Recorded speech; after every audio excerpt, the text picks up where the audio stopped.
Zapraszamy teraz serdecznie pana profesora Vincentasa Lamanaускasa z Wilna, z Uniwersytetu w Wilnie, który wystąpi na temat wykorzystania sztucznej inteligencji w badaniach uniwersyteckich, doświadczenia i perspektywy przyszłych nauczycieli akademickich. Prosimy, panie profesorze. Thank you very much. Dear ladies and gentlemen, it's really nice to be here in Poland, in my neighbor country, our neighbor country, Lithuania and Poland. It's really nice. And in continuation, because Professor Huang just also discussed about artificial intelligence, as I understood, well, all this first part of the conference is anyway related to artificial intelligence. I'm not going into, let's say, deeper details, but want to introduce some, let's say, empirical research, because we performed during last year like a series of different studies, empirical studies, in order to understand better, let's say, how to use artificial intelligence or how it's used in higher education. And as you can see, I represent Šiauliai Academy, Vilnius University Šiauliai Academy in Lithuania, and the title is Artificial Intelligence Tools in the Studies of Pre-Service Teachers. And we performed some different studies. Sorry, I'm not going to explain where Lithuania is. I hope everybody knows Lithuania. By the way, center of Europe. Just to remind you now, center of Europe, yeah. And we know already that artificial intelligence is becoming our everyday reality. Let's say continuous 24/7, mainly for everybody, and it's rapidly gaining visibility around the world. And the main issue, its application in the education system, somehow remains unclear and raising some concerns and some risks, as already was discussed. Of course, it's one of the concerns is that it possibly limits creativity, empathy, and critical thinking, and generally our mind. Let's say another thing that it's somehow lack of empirical research, empirical studies on the use of these tools in higher education, of course in Lithuania and not only. Different, let's say, opinions that, for example, students adequately assess understanding, competencies in the field of technologies. It's, you see, from our previous study. Also, some other studies shows that only a small proportion of students and teachers do not use artificial intelligence. It means that majority somehow use it. And let's say impact is not the same for all students. Some studies shows and the teacher education programs require additional attention how to effectively integrate into the study process, as Professor Huang also mentioned. And because time is limited, I need to be faster because coffee break is the holiest part of the conference. Okay, and just to shortly remind that it is important to analyze what needs, preparation, attitudes, like Holy Trinity, and also in connection with what does it mean adequate literacy in such a case. For example, how to understand, how to teach, learn about artificial intelligence, teach, learn how AI works, and teach, learn using AI.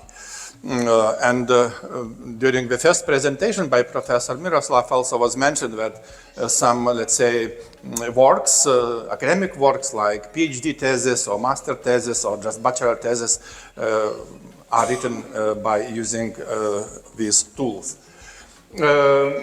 Just to remind that, as I mentioned, the series of studies, previous studies was connected with pre-service preschool and primary school teachers' position on artificial intelligence. Full report is published by Springer in proceedings in last year, and also was presented in DY conference. It's possible to find next one. It was also quite deep study about readiness to use and potential challenges. It was presented during Baltic Sea Symposium in Lithuania. Also in 2025, it's possible to find full text and for somebody if interested. In prolongation, it was also another aspect related to benefits and impact in the future, possible impact in the future with teachers. Quite recently, last month, in the beginning of May, we presented a common study with colleagues from Romania in order to analyze some possible differences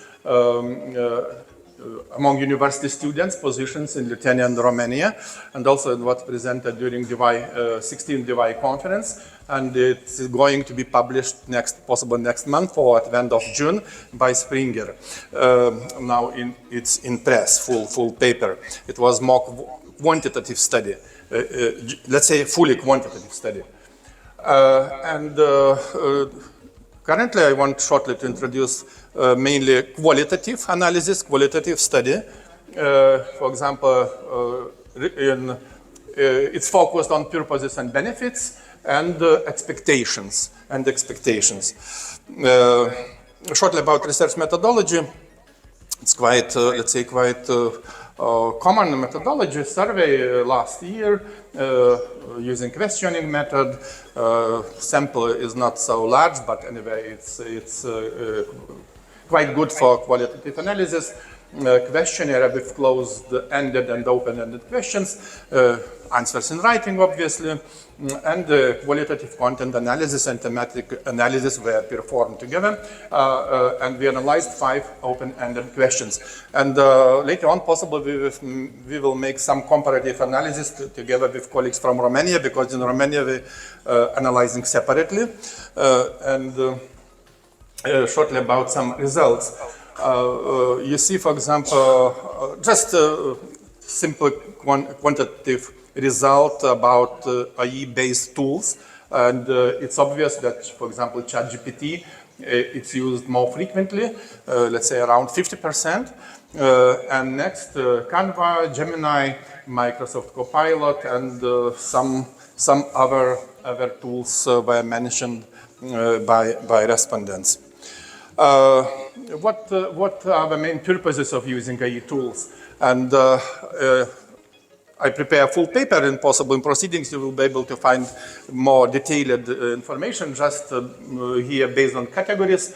And you see that the first category, around 40%, information retrieval and processing. It's the most important. Next, develop learning content.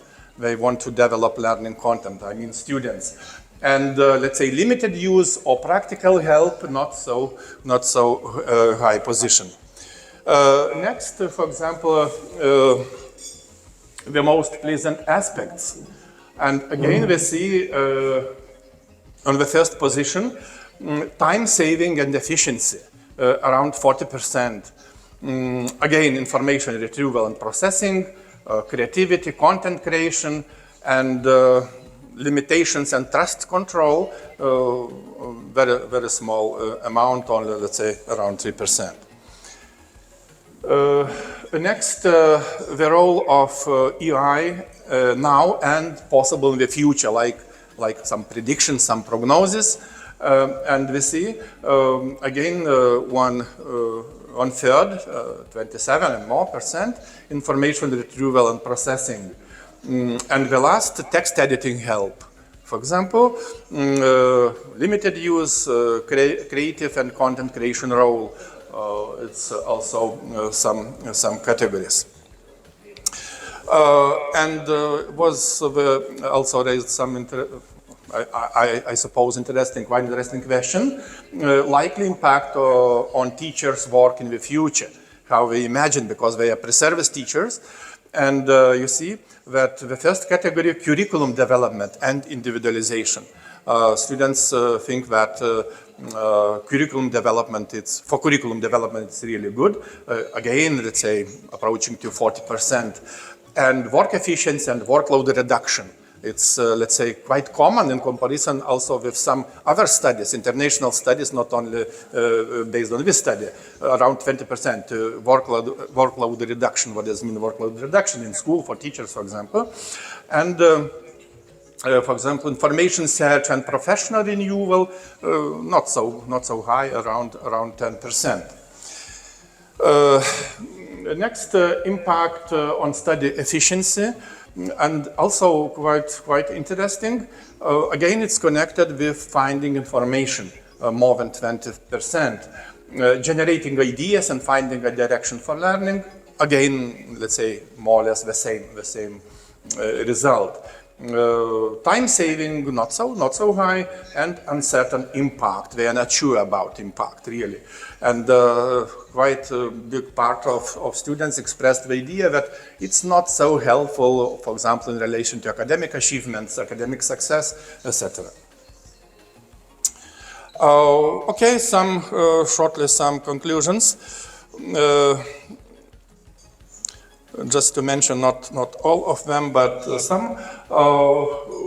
We can state that, for example, okay, as I already mentioned, absolutely dominant tool, ChatGPT, different models, obviously, and Canva.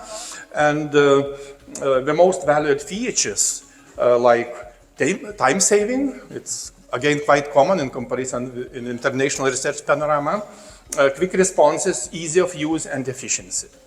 And critical or cautious position need to check information provided by EI. It means that it's not possible to trust in full, obviously, and not trust it blindly. It means that you need to check this information somehow. And in relation to expectations, preparing assignments, tests, lesson plans, you see it's again somehow directed to practical work of teacher, to didactical work, increased work efficiency, reduced workload, more creative, diverse activities, to create diverse activities in connection to individualized work, or also, for example, work with special education needs students, etc., was mentioned. And every conference should be like a marketing part. And approaching to marketing issue, next year we are going to organize our Baltics International Symposium on Science and Technology Education, 7th symposium, organized every 2 years in Lithuania, in Šiauliai, Sun City, and you are welcome, everybody, to Lithuania next year. It's obligatory to come. Yeah, otherwise, Anna, because, it will be 7th, and here it's the first one. Yeah, obligatory, yeah. And some references is typical, and if you have questions, it's okay. If not, also it's okay for me. As Professor mentioned, discussion after. Okay, I think I finished on time, 5 minutes before coffee break. Thank you very much. Thank you, dear Professor, for your very compact lecture. Thank you. W imieniu Państwa organizatorów dziękuję zapraszam bardzo. na